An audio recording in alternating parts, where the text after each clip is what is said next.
I would say one thing. Those who work on the G20, which many of them, by the way, are youth. This is the human capital that will be left, that already been left after the G20, that will continue to sharpen their skills in terms of policy, negotiation, event planning, and so forth. This is the long-lasting policies, because those people who work at the G20, now they are in a different part of the government, executing the government vision for the future, Vision 2030. So those people, they acquire a unique international skills that now they are able basically to put it into place in order to execute domestic policies that will take the country to a higher level in the future. This is the 966.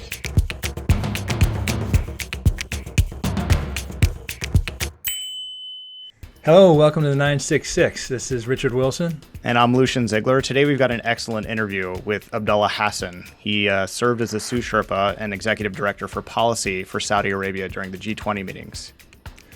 I'm looking forward to this conversation. Abdullah's a bright guy. He was economist at the IMF. They swooped in and took him over to help with G20. He's now back at the IMF. The G20 is a big deal.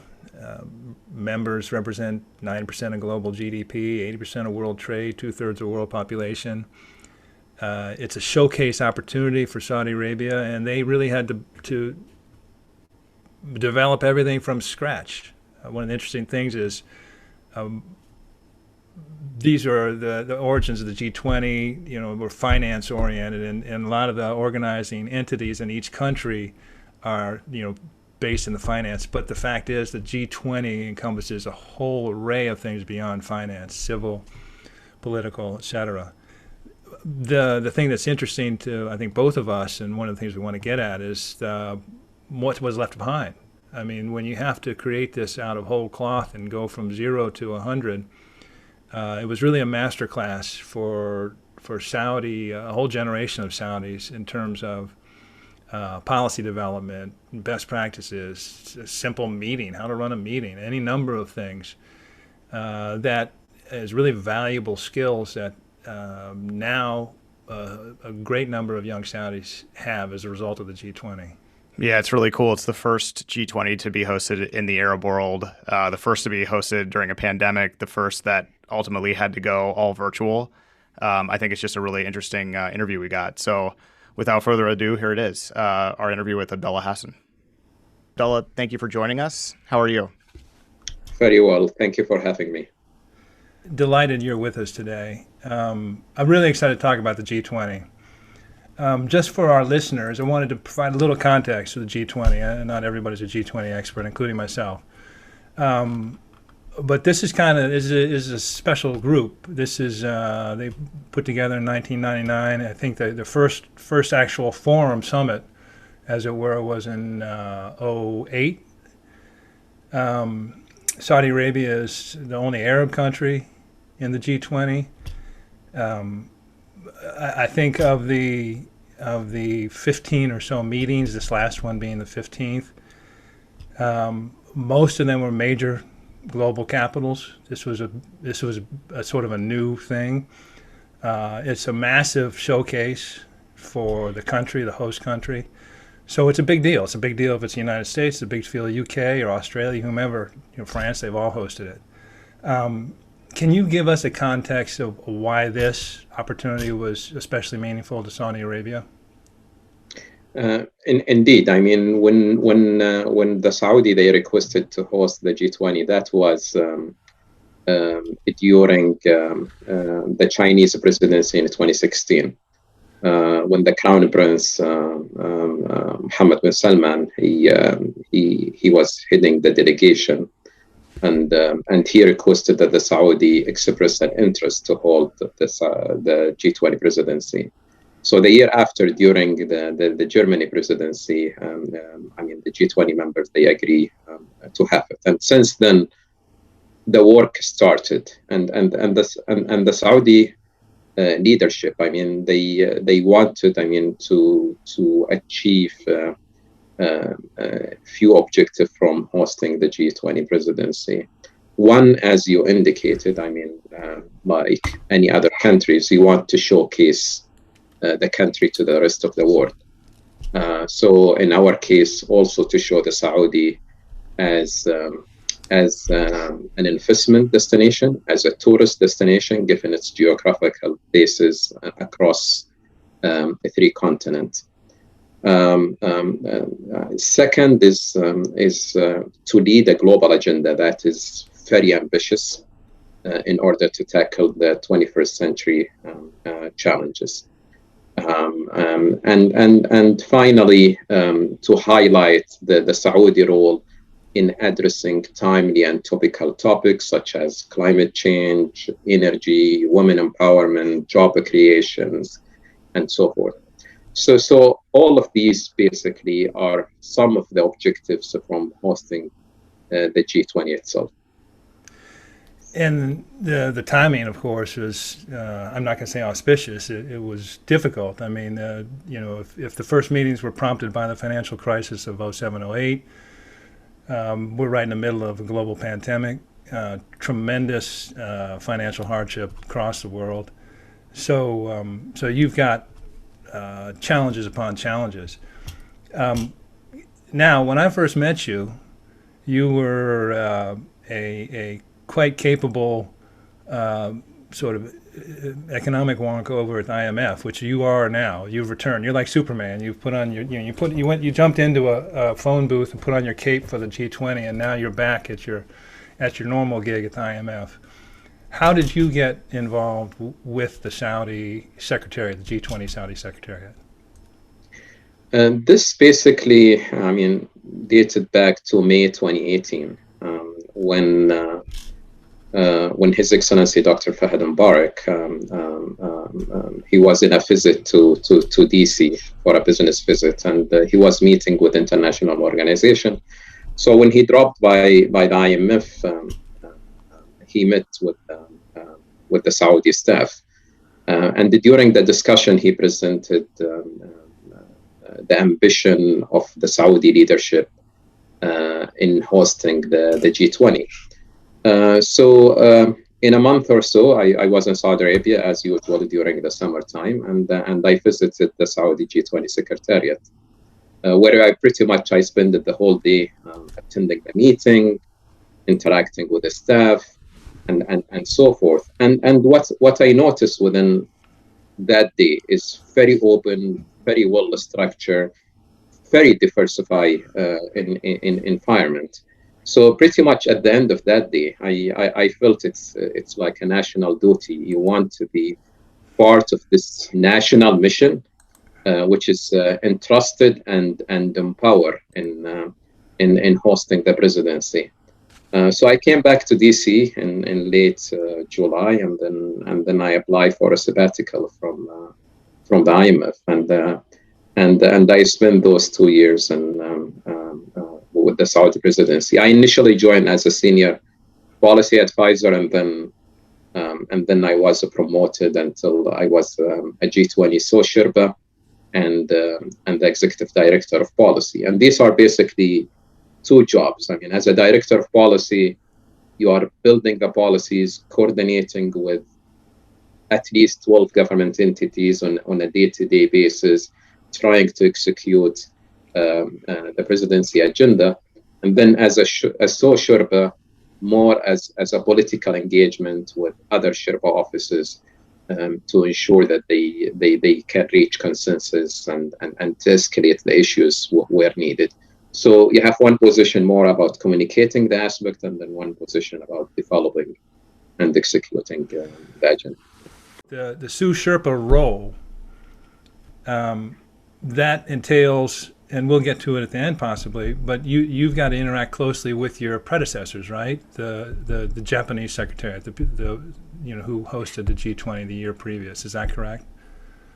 I mean, interacting with the Troika, which is basically the predecessors and also the future presidency, the Italian, but also at the same time interacting with all other Sous-Sherpas, not only of the G20 members, but also of the invited countries that we did invite during our presidency, plus other stakeholders such as international organization, think tanks, academia, and so forth.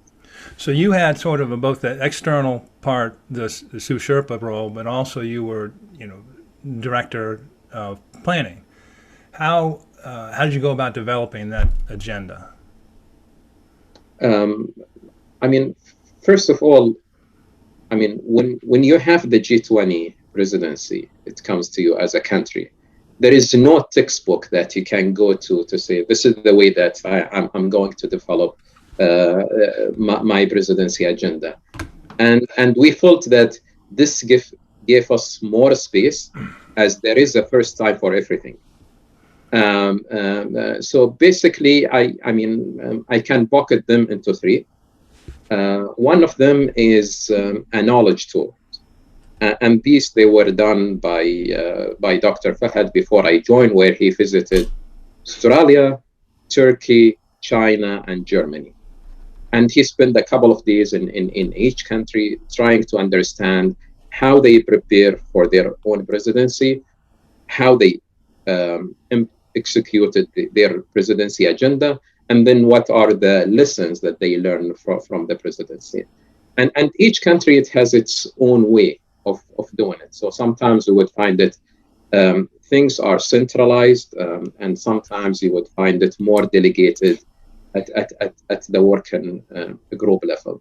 So at least that gave a concept to the Saudi how they should go about establishing the G20 secretariat, and then them building their own agenda, and then implementing that. So yeah. Let me interrupt just briefly, and it's a question you probably can answer. Was there an approach that the Saudis, that you found most fitting to what you wanted to do? In other words, did some country do it in a manner that you thought was especially appropriate to what you wanted to do, or was it an amalgamation? Yeah. I mean, we had a mixed approach basically. So we have, in terms of the implementation and the day-to-day, these are basically managed by the working group and so forth. And then you have the presidency agenda, basically is centralized at the G20 secretariat. But definitely there is a daily interaction with all parties, not only inside Saudi Arabia, but outside. The second is what we have done internally, what I call in-house. So we pretty much, because it's for the first time for us to host the G20, we are new to it. We did basically very deep dive in each of the topic of the G20, from trade, health, finance, and so forth. And we look into the history, what has been done in the G20, what are the controversial issues, and so forth. So pretty much you can think of it in academia, having done an extensive literature review of the issues since the establishment of the G20 in 1999. So pretty much over a 2 decades analysis. And then we, from a leadership perspective, we also, as I mentioned at the beginning, our objective is to tackle the 21st century challenges. So we looked pretty much into what are the key challenges and the policy recommendation that have been published by the international organization, by the consultant, by the think tank, and so forth. Third, we had a deep consultation with the regional partners, such as the Arab Monetary Fund, the Islamic Development Fund, and so forth. Because as I said at the beginning, this is the first time for the G20 to come into the region, and we want to bring those regional aspects. And this is aligned with the previous presidency. For example, the Argentinian, they focus on agriculture. In our case, we want to focus to bring regional challenges such as water scarcity, youth, and so forth. And finally, you inherit something from the previous presidency, which is the Osaka summit, that you need to take forward, because the leader, they agree on some of the commitment, and then we need to move forward. So all of these, they have been done in-house. But that was not sufficient for us.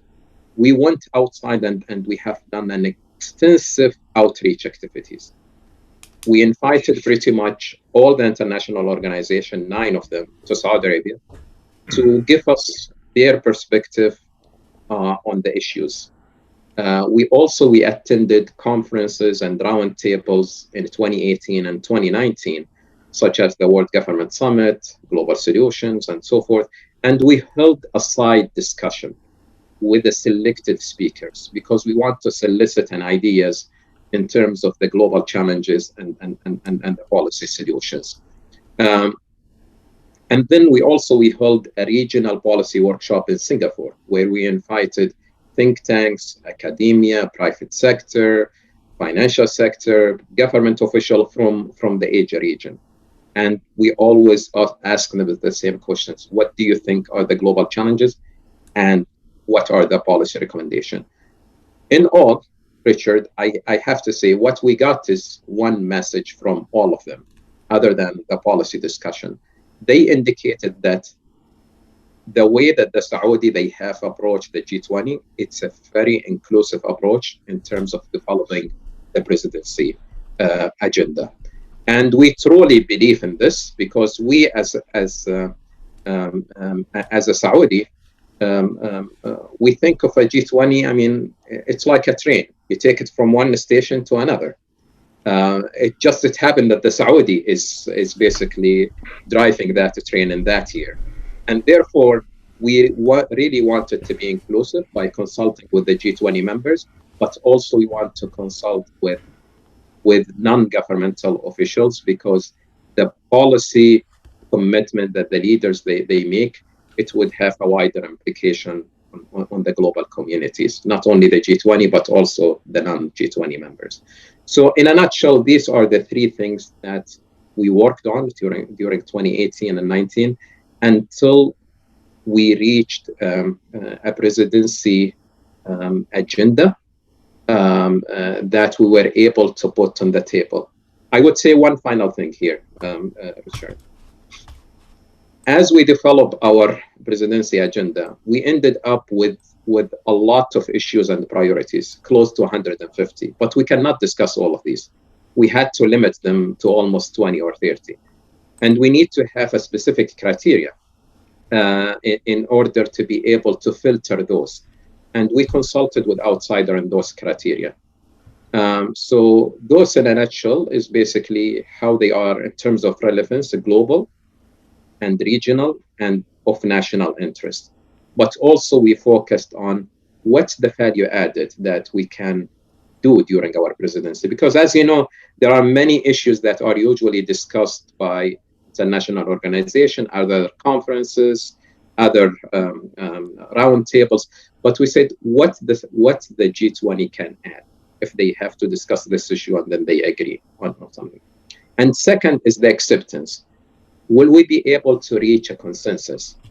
And that was a really difficult issue, because as you know, if you said, I want to reach a consensus and you have it as a, precondition, then that might lower your ambition. Then you don't seek a high ambition target and you will be able to achieve it. But during the internal discussion, we said we will have an ambitious agenda and we will engage all the members throughout the whole process so that we will be able to reach a consensus that is highly, highly ambitious. And finally, will it be implementable? i.e., there are no financial constraints, no institutional capacity to implement something. You know, the G20 was sort of came out of the financial concerns, but as you've noted before when we've spoken, there are so many other issues and corollary aspects of it. So, for example, the G20 engagement groups, there are 8 of them, and I'll read them off: labor, science, urban, civil society, youth, women, business, think tanks. The scope of this is tremendous. Were you on top of all these things? I know you had a tremendous, a large team, but it's so much more than just the financial state of the world at this point in time. It's these rather ambitious other agendas. Can you talk about some of these engagement groups a little bit? Absolutely. I mean, the engagement group are representative of the civil societies. They are independent. They have their own meetings. They have their own agenda, and then they have their own summits and declaration, which in any other G20 presidency, they submitted their recommendation to the leaders for consideration. What we have done is that at the beginning of the presidency, we after we finish our program, we present it to them so that they know exactly what we as an official sector are going to be discussed across the areas: labor, trade, and so forth, and women. And then we also throughout the whole process, because they are independent. I mean, we cannot interfere with their own business, but we want to hear their own perspective. So during the official meetings in the working group, they would have a short time where they would come, they present their own perspective to the government officials, and then they would leave the meeting. So in this case, there is a close interaction between the G20 community, the official one, and then between the engagement group. So this is the way that we want to throw it. And one of the objectives is also to show the civil society institution and engagement with the international community. What we heard from many countries, that our civil societies, they were actively engaged with other members, and that was a positive feedback that we received. So as part of the Saudi U.S. Trade Group, we're doing a daily newsletter, widely read, and a lot of digital media, social media, that sort of thing, and so we were paying close attention to this event. Obviously, the G20, as I said, is a big thing. We've never, I can safely say, and Lucian can vouch for this, because the engagement groups. So Lucian can speak to this, because we did a series in the run-up to the Leaders Summit. So because each of these engagement groups in turn presented their findings and their agreements and that sort of thing. So you had a whole series of things, very well choreographed. And we do a feature article on each one. Lucian put these together, and so we got to know the G20 much better than ever before. One of the striking things about the G20, again, I return to, and I don't want to beat a dead horse, because I think this is something you've lived with for 3-4 years now, was why this was especially notable for Saudi Arabia. And one of the interesting things, I mean, when you talk about some of the important emphases of the event, empowering people, safeguarding the planet, shaping the new frontiers. I don't know that any host country has ever had anything that coincides so closely with what they're trying to do as a country in the first place. When you look at Vision 2030, when you look at the three things, the major tenets of that program and that vision, it lines up very closely. I thought the synchronization was striking. And I don't know if that was something that the secretariat was aware of, but there was a great deal of consistency between what Saudi Arabia has put out as goals for themselves as a country, and a lot of the discussion ongoing in terms of this particular G20 Leaders Summit. Okay. No, it's a very good question. I mean, we have done this analysis at the end. I mean, after we finish our presidency agenda, and we did find that there is a large alignment between the Vision 2030 and the Saudi G20 presidency. And this is not surprising because the global challenges pretty much are similar in many countries. You want to create jobs, you want to ensure access to opportunities, you want to bring people to the financial system through financial inclusion. We need to basically to ensure sustainability by safeguarding our planet. What are the energy mix that you need? And we are also affected by the technologies every day. In many countries are building smart cities. In our case in Saudi Arabia, it's a NEOM and so forth. Infrastructure, is really affected by the technology and so forth. Therefore, finding a close alignment between a Vision 2030 and what we put on the table as a presidency agenda, it was not surprising because, the Saudi, they face the same challenges like any other capitals in the G20 and non-G20 countries. You want to create jobs, you want to ensure sustainable environment, and you want to utilize and harness the technologies for the benefit of the people. Abdullah, I'm curious about, so as you guys were organizing the G20 in March, the world was hit with a global pandemic. And as if it weren't enough to manage such a large undertaking alone, early March, things started shutting down. There was a lot of uncertainty. Could you talk a little bit about how the pandemic affected your ability to organize and the decision to go ahead and hold the summit virtually? Absolutely. When the World Health Organization, they declare COVID-19 as a pandemic just before mid of March, we moved swiftly, and His Majesty King Salman, he invited the G20 countries for an extraordinary summit that was held in March 2016, March 26th, and it was chaired by His Majesty King Salman. So during the summit, the leaders, they were really committed to addressing, both the health and economic crisis. And at that summit, they send pretty much two messages. I can summarize them. One, protecting life and livelihoods. This is a top priority. And second, ensuring that the economy can get back on its feet over the short term, but also ensuring having a stronger recovery over the medium term.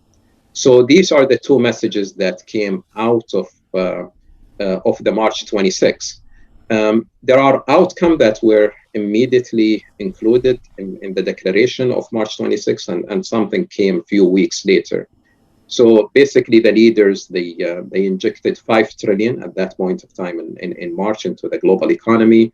They pretty much also injected $21 billion to fight the pandemic, including for the development of the vaccine. And here I can mention that the Saudi also took the lead by immediately contributing 500 million to WHO, CB, and Gavi. And then third is basically sending a strong message to ensure the smooth flow of vital medical supplies and agricultural products across country. And finally, not forgetting their role as a G20 to support the low-income countries.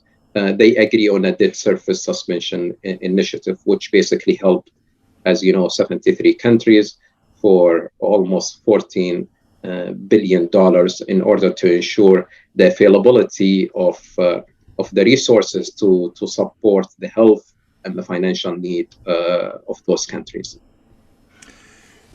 It's actually quite striking when you outline it that way, because I felt like Saudi Arabia pivoted quickly to the new circumstance. It's going to be virtual, and obviously with the pandemic. But when you outline what came out of those initial meetings that were sort of had the G20 format as the anchor. It's something to be quite proud of. It was not easy, by the way, to switch to virtually because, as you know, I mean, G20 is used to have in-person meeting. You would negotiate a declaration. So it was for us a new territory. How can you negotiate a leader declaration virtual? And that basically was a challenge at the beginning, and it helped us to basically actively engage bilaterally with the countries itself. So pretty much you would spend a lot of your day over the phone, given the time difference. So you will be having calls in the morning with the Asian countries, during the middle of the day with the European, and then on the evening you have a call with the Western Hemisphere countries, in order to try to basically to narrow the differences among the countries. So when you have a meeting, you only discuss the few remaining issues, and throughout the whole process, in order to narrow down the issues, you really need to act as an honest broker, and that basically we continue with it from the beginning of the presidency, trying to narrow the differences among the countries, and only call for the meeting to just resolve the few remaining issues. So this is one of the challenges that we faced, and after we had a very successful leader summit, then the remaining ministerial meetings and also the leader summit meeting in November, we learned a lot from that experience in March 26. What was the most difficult issue on which to reach agreement among all your G20 participants? Or you can, if that's a plural, which I suspect it is, you can answer all of them. But if there's one that stands out in particular. I mean, first of all, the year of 2020, it was a very challenging year globally. You have a health crisis, you have an economic crisis, you have also election that is happening in many countries. So there are lots of moving parts at the same time. But what you have a commitment from the G20 countries to deal with the issues. Yes, there are some easier issues than another, but as long as you continue to have the dialogue among the G20 countries, you are able to reach a consensus. So, for example, I mean, climate is not an easy issue for many countries, and in the previous years, for example, when it comes to the climate, you would find also some divergent views when it comes to agreeing on a language for a Paris Agreement and so forth. In our presidency, during the active engagement from all countries, because they really felt this is a critical issue and they want to reach a consensus, we were able basically to reach one consensus paragraph that is related to the Paris Agreement that shows the commitment for all countries to it. Yes, so there are difficulties that happen through the process, but at the end of the day, the commitment of the countries to reach a consensus, that's what helped us a lot to reach the end point. So you talked about this Riyadh is a stretch of the track between Osaka and Italy. What advice would you give to your counterparts, your Italian counterparts, as they prepare for their G20 summit in October next month?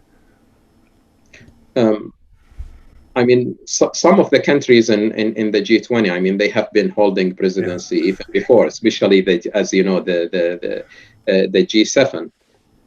But what we have promised from the beginning, I mean, even before we hold the presidency, and at the beginning of our conversation, I said, there is no textbook.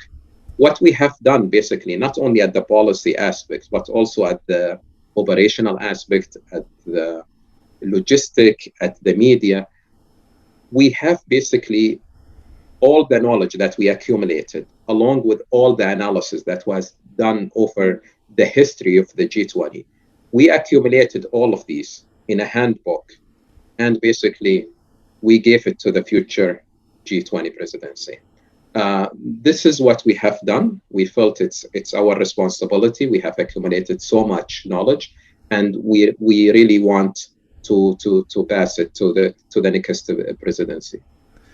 And domestically at home, what's the legacy for Saudi Arabia? As you said at the very beginning, this was you essentially went at this with a blank slate, so you built it all from scratch. What's left behind? What's the legacy of the G20 for Saudi Arabia? I would say one thing. Those who work on the G20, which many of them, by the way, are youth. This is the human capital that will be left, that's already been left after the G20, that will continue to sharpen their skills in terms of policy, negotiation, event planning, and so forth. This is the long-lasting policies, because those people who work in the G20, now they are in a different part of the government, executing the government vision for the future, Vision 2030. So those people, they acquire a unique international skills that now they are able basically to put it into place in order to execute domestic policies that will take the country to a higher level in the future. How do you feel like you personally grew from this experience? I mean, you left the IMF, you came back to the IMF. There was this period there where you did a patriotic duty, frankly, for your country. What is one thing that you would take away from the experience personally that you really liked and that will live with you forever? That the world is more complex than you think. Yes, I mean, economics is a fascinating area. It's helped you to know lots of issues. But when you get into the G20, it's not only about economics.